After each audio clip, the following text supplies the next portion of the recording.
all right, my child, eh? No harm has come I'm as to you. all right as I can be under the circumstances, Mr. Renaldo. I must apologize for the behavior at this page. I would not tolerate such crude behavior from any of my staff. It is unforgivable. What about your own behavior?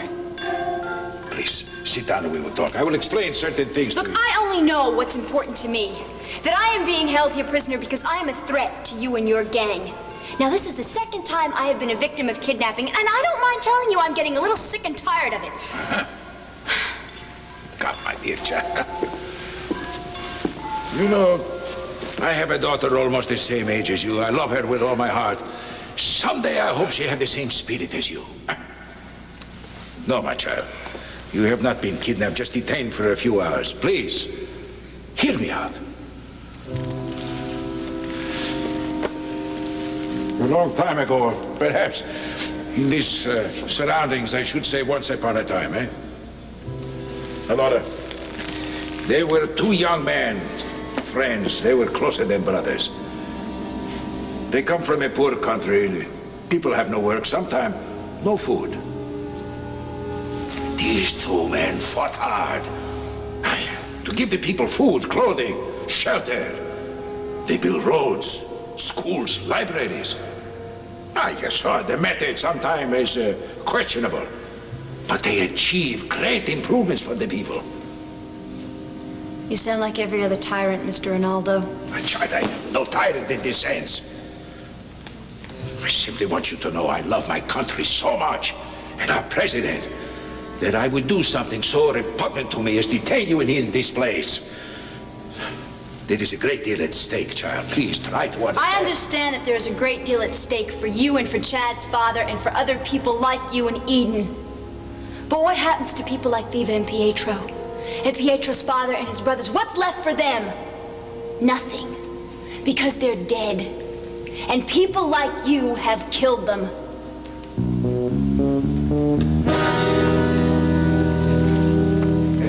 Listen to me. Give me a chance to talk, will you? I don't give a damn. I don't want you throwing any monkey wrench in the machinery. Listen, they're setting up the TV cameras right now. We can stop disappearance, but there's always going to be a next one. You understand what I'm talking about? Listen to me. You're a soldier. I'm ordering you. Do not damage the merchandise. You understand? You better hear me. She's not going to get hurt. She's just going to vanish. In thin air. Right now. Joe? Joe?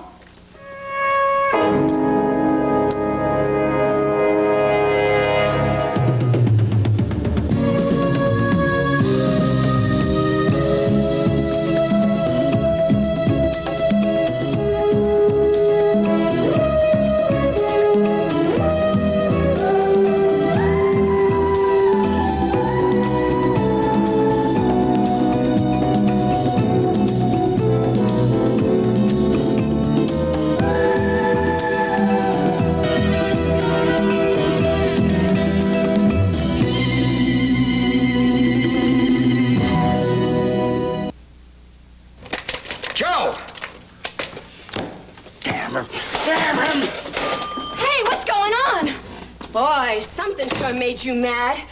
What's all this about? It's about a soldier who don't know how to take orders. It's about a bum who don't know how to listen. That's what it's about. It's about a guy named Joe Boma. Joe Boma, all of a sudden, he's going to make his own decisions. He works for me. He's a soldier. I'm the boss. And he's going to make his decisions. You ready for that? I don't believe this nonsense. Cool down, Eddie, will ya?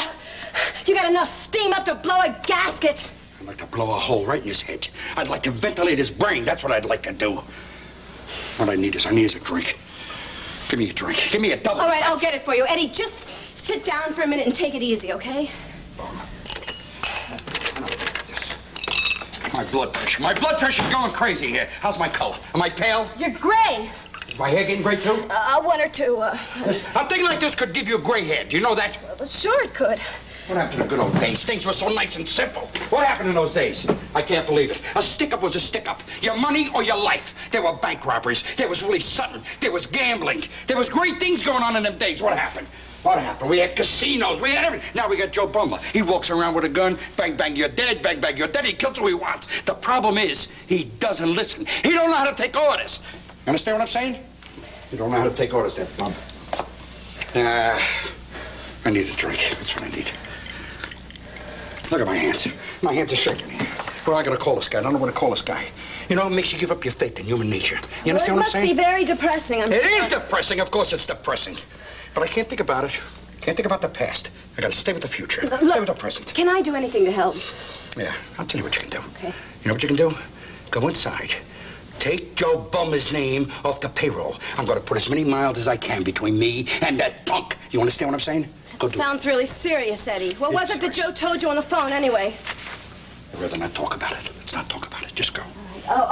By the way, do I also take Troy Bannister off the payroll? Troy Bannister? Who the hell is Troy Bannister? I never heard of Troy Bannister! Get him off the payroll, of course! Get out of here! Get out of here.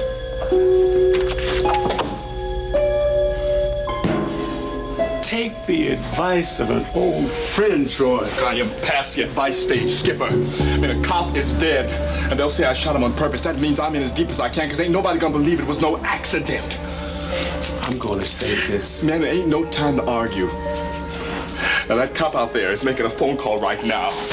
And that means every cop in the Monticello police will be here in 5 minutes, and I won't have a chance. Look, Troy, I'm gonna tell you one more time. Give yourself up. Otherwise, you're not gonna get out of this building alive. Hey, man, I'll get out with or without your help, Skipper. Big man, ain't you? That's been your problem all your life, ever since you were a little runny-nosed baby. Big shot. Well, for once in your life, you're gonna have to wipe your own nose, because this time, kid, ain't nobody gonna help you do it. Now, you hear me.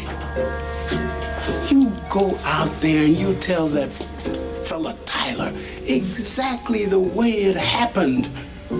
Now, I know he's gonna take you in, but you just keep telling it that way until they believe the truth, that the cop killing was an accident. Man, you living on Fantasy Island, they ain't gonna believe the truth. Cal, get down, get down. He in there? Yeah, he is. Look, I'm afraid he's about to make a run for it. If he does, I'm gonna have to stop him. Thanks for giving us a chance to go first. It's okay. Is he armed? You bet he is. Did you talk to him? Yeah, but the guy's hostile and he's angry. I tried to talk him out of it. Well, maybe you'll have better luck. Look, I'll go first. No. You stay here. You're our best trump card. Calvin! Troy, it's Stone. Now, how come they sent the small fry to back up Tyler? Yeah, look, I didn't come to make the fires any hotter, all right? We want to make a deal, Troy. What do you say, Skipper? Are you willing to play hostage once more for an old friend? You're making a mistake, son. But all right, I'll try to wipe your nose one more time. All right, get away from the door! We're coming out. All right. Now, don't make any cute moves. Here's the deal. Skipper and I are gonna get into that car together, and we're gonna drive off. Then I'll let him go as soon as I'm sure the cops ain't following me. But the minute I hear a siren, Skipper ain't gonna grow a year older. Got it? Got it? Yeah, we got it. Yeah, you take it easy, Skipper, and you won't get hurt. Come on. Didi. Now, just what do you two think you're doing? Look, I'm taking Skipper with me. If anybody tries to stop me, I'll promise. Who do you think you're kidding? You wouldn't hurt Skipper any more than you would a kitten. He knows that. I know that. And you know that. Skipper's been like a second father to you. Troy! Didi! You don't hurt somebody who gave you your first baseball. Somebody who tied your shoes for you. Somebody who used to spank your behind when you needed it. Why don't you just knock it off, Troy, and forget all this play acting and just give yourself up? Troy, give me the gun! Give me the gun, Troy. Give me the gun. Give it to me.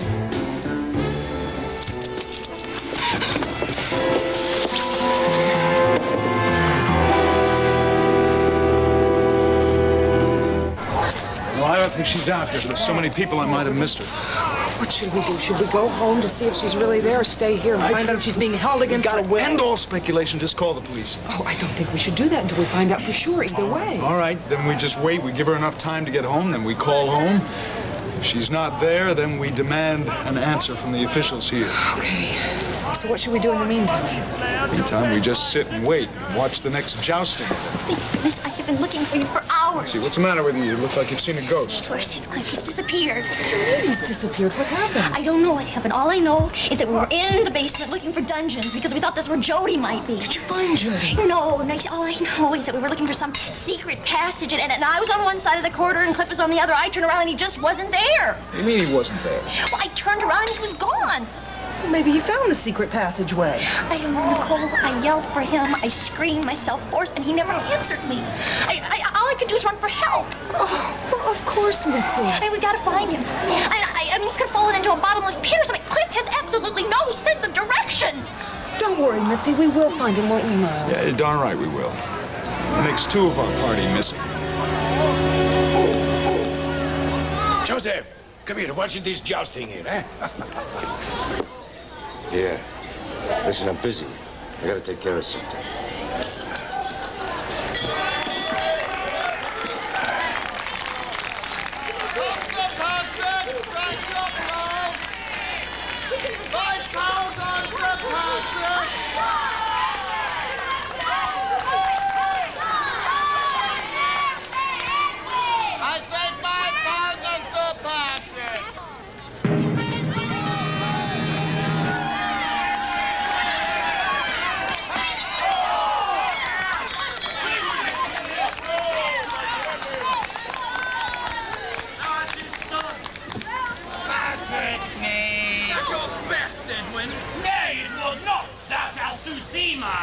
I should hope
Nicely done, my friend.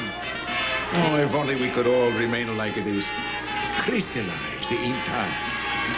Our friends and colleagues enjoying themselves without the fear, without apprehension of the future. Only to keep forever this one moment of enjoyment. But I must be realistic. There is still much to be done today. Mr. Renaldo? Oh, yes, my boy. They told me I might find you here. Yes, I was enjoying these jousting matches. It is a beautiful day for it. Allora, look. Our whole tradition is spread out among us here, right before us. Oh, look at this one. I think he had the aching ribs tonight, no? Yes, he probably will. Not sure, my dear boy. Where is your enthusiasm, eh? You used to enjoy this sport. Sometimes you take the competition yourself. Now look at you, moping around the castle here like Hamlet at Elsinore. I have a lot more things to think about than an archery contest. Ah, what is it, my dear boy? My speech for the broadcast today. Ah. Since you usually advise me on these things, I thought perhaps you might like to hear it. Why, yes, indeed I would. This is very kind of you to think of me. This is the opening statement. See. To our honored guests, our friends, I extend a warm and cordial welcome to Eden's tricentennial celebration. And to all of my countrymen in our homeland of Eden. To all of you within the sound of my voice, I send my love, my loyalty, and my deep sorrow for the suffering my fathers imposed upon you.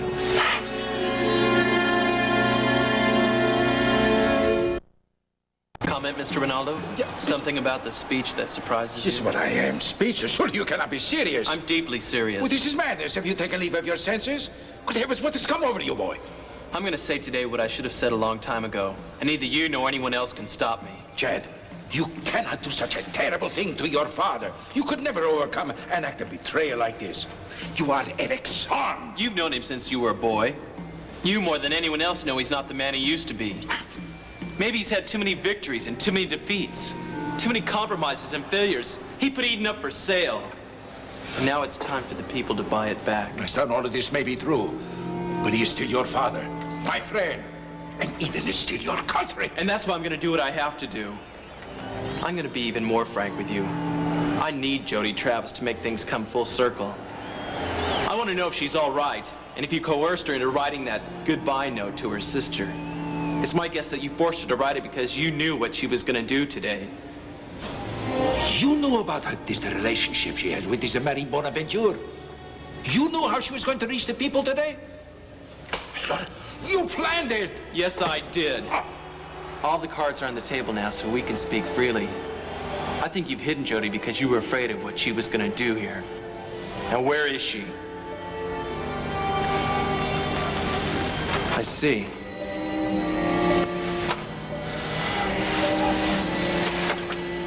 I want you to hear this clearly. Understand it perfectly. If Jody Travis has been harmed in any way, I'll kill you, so help me God. Chad, my boy, wait. I beg you. Think of your father. I am thinking of him. And if you were half the friend you pretend to be, you'd help me.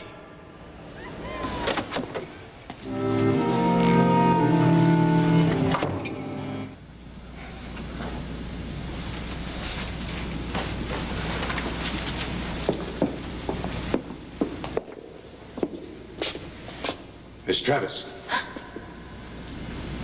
Oh, it's you. I'm surprised you're alone. Why the surprise? Because rats usually run in packs, don't they? You're a gutsy little lady, aren't you? Look, why don't you say what you have to say and get lost? If I have to be in this place, I'd rather be alone. I'm gonna do you a big favor. So you really ought to be polite to me. Favor? I'm gonna give you your freedom.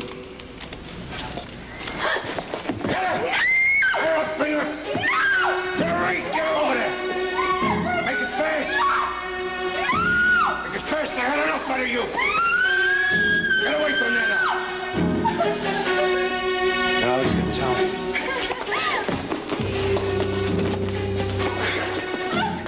Do it. Take that hood off. Take that hood off.